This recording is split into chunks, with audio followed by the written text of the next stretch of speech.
My name's Michelle Copini, and I'd like to share a little bit about my process. Normally, I try to find abandoned buildings with a lot of history, a lot of character, lots of patina. I like the dilapidatedness of it and the abandoned feeling, which when you enter, you feel all the history of all the people that went before you. And the layer upon layer of paint and plaster and stains, to me, tells the story of how people lived, what they found important. And different to other people, I see inside of the patina, inside of the texture, I see a world in a world. So I zoom in, and then in the tiniest details I can see landscapes or cityscapes or a grotto. And to me it feels like the lives that you cannot see anymore in an abandoned building is the same as the lives that you cannot really see inside of the micro cityscape or landscape.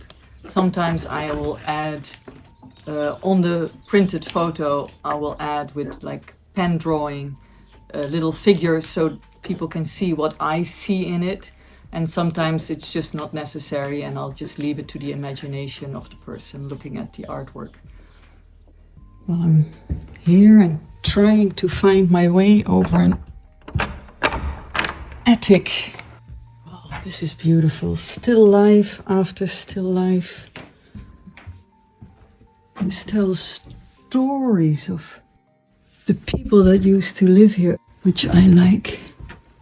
One of my latest artworks I took in Algeria when I was there in Gardaya at the edge of the Grand Sud, the Sahara desert, and we visited with special permission a tiny village from the 11th century. And we had a local guide from the village. It was very secluded. And he explained everything about the history of the village. And then he lost me again and again because I was kneeling down, zooming in on little pieces of, plaster that was missing, and all the nice layers of sand-colored paint and blue paint. And to me, they showed a Bedouin village, but I was at that moment in a Bedouin village looking at something that I found more important than it was my imaginary desert village.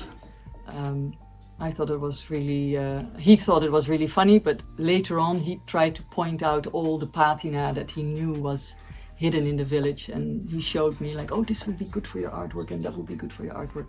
So I ended up taking quite a lot of photos. To sum it up, I would say to me, it's not what you look at, but what you see.